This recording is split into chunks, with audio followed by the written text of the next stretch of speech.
मार्केटमधून काल मेथी आणून ठेवली होती, तर मेथीपासूनच आज खूप हेल्दी आणि तितकाच टेस्टी असा नाश्ता बनवला। हा नाश्ता बनवण्यासाठी इथे मी रवा आणि बेसन काढून घेतलं आहे। तर एका बाउलमध्ये इथे एखाद्या वाटीने किंवा कपाने मोजून अर्धा कप रवा घ्यायचा आहे। जाड किंवा बारीक कोणताही रवा घेतला तरी चालेल। इथे मी उपम्यासाठी वापरतो तो जाड रवा घेतला आहे। अर्धा कप बेसन घेतलं, अर्धा कप तांदळाचं पीठ घेतलं आहे। यानंतर यामध्ये किसलेलं आलं घातलं आहे आणि 2 हिरव्या मिरच्या अगदी बारीक चिरून घातल्यात। आलं आणि हिरवी मिरचीची एकत्र पेस्ट घातली तरी चालेल। यानंतर इथे मी यामध्ये मेथी घातली आहे। मेथी स्वच्छ धुवून अगदी बारीक चिरून घातली आहे आणि यानंतर यामध्ये मी बारीक चिरलेली कोथिंबीर घातली भरपूर। चवीप्रमाणे यामध्ये मीठ घालायचं आहे, सगळं मिक्स करायचं आहे। तर इथे आपण हिरव्या मिरच्या घातल्यात, त्यामुळे इथे मी लाल तिखट घातलेलं नाही आहे। तुम्हाला हवं असल्यास चवीप्रमाणे लाल तिखटसुद्धा तुम्ही इथे घालू शकता। यानंतर यामध्ये अर्धा कप दही घालायचं आहे आणि दह्याच्याच कपामध्ये इथे मी अर्धा कप पाणी यामध्ये घालते। सगळं मिक्स करायचं आहे। तर मेथीचे पराठे तुम्ही नेहमीच बनवत असाल, पण ही वेगळी अशी मेथीची रेसिपी एकदा तुम्ही नक्की ट्राय करून पहा, खूपच छान होते। हे अजूनही घट्ट आहे, तर इथे मी आणखी 2 चमचे पाणी यामध्ये घातलं आहे। एकत्र सगळं पाणी घालू नका, थोडं थोडं पाणी घालायचं आहे, कारण आपल्याला हे घट्टसरच हवं आहे।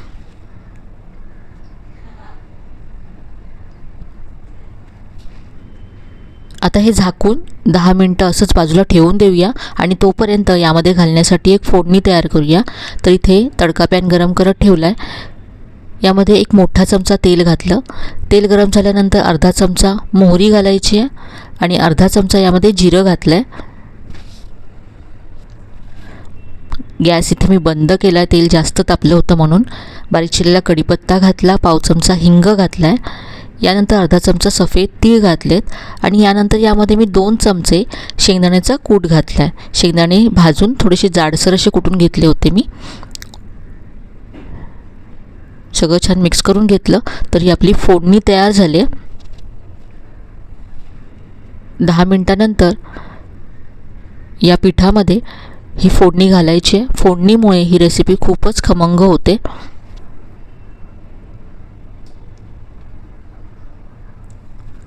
सगळं छान मिक्स करून घ्यायचं आहे।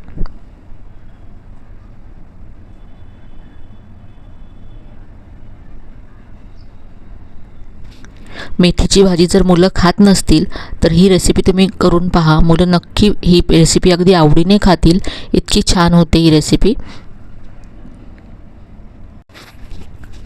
हे मिश्रण आता तयार आहे।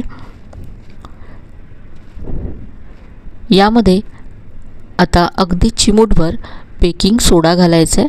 बेकिंग सोड्याशिवाय सुद्धा तुम्ही ही रेसिपी बनवू शकता, फक्त नाश्ता थोडासा हलका व्हावा, जाळीदार व्हावा यासाठी इथे मी बेकिंग सोडा घालते।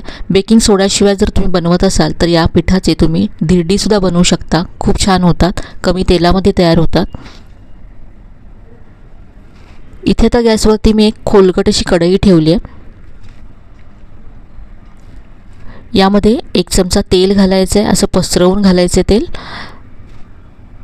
थोडीशी इथे मोहरी घातली आहे, सफेद तीळ पसरवून घेतलेत आणि थोडासा इथे मी कढीपत्ता घातला आहे। यावरती आता 2 चमचे तयार मिश्रण घालायचं आहे, असं पसरवून घ्यायचं आहे।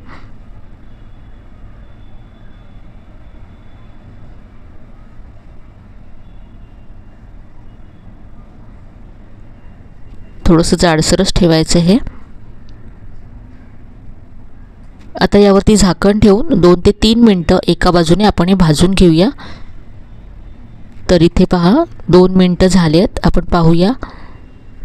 अगदी मंद फ्लेमवरती आपल्याला हे भाजून घ्यायचं आहे, म्हणजे आतपर्यंत ते छान भाजलं जातं। आता हे मी उलटून घेते आणि पुन्हा झाकण ठेवून दुसऱ्या बाजूने सुद्धा आपण हे 2 ते 3 मिनटं भाजून घेऊया। गॅसची फ्लेम अगदी मंद ठेवायची म्हणजे अगदी आतपर्यंत हे व्यवस्थित असं भाजलं जातं, अजिबात कच्चं राहत नाही। उलटून घेतल्यानंतर पुन्हा मी इथे थोडंसं तेल घातलं आहे आणि झाकण ठेवते।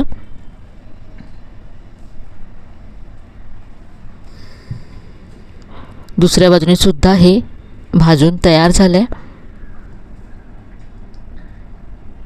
तर इथे आज आपण मेथीचा हांडवो बनवतो आहे. मस्त अशी पौष्टिक आणि तितकीच टेस्टी अशी नाश्त्याची रेसिपी आहे ही.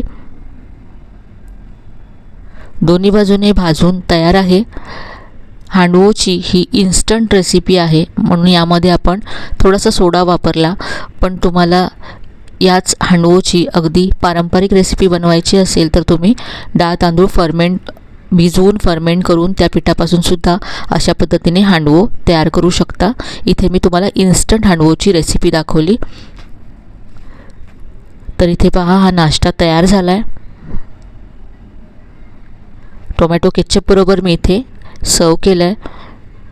मी तुम्हाला इथे कट करून दाखवते म्हणजे तुम्हाला हा नाश्ता आतपर्यंत शेकला गेला आहे की नाही तो कळेल. तर पहा आतपर्यंत अगदी व्यवस्थित असं हे शिजलं आहे. अजिबात ओलसर नाही आहे. तर हा टेस्टी असा नाश्ता एकदा तरी नक्की करून पहा. रेसिपी आवडली असेल तर लाईक करा, शेअर करा. चॅनलला अजून सबस्क्राईब केलं नसेल तर नक्की सबस्क्राईब करा. पुन्हा भेटूया. तोपर्यंत धन्यवाद.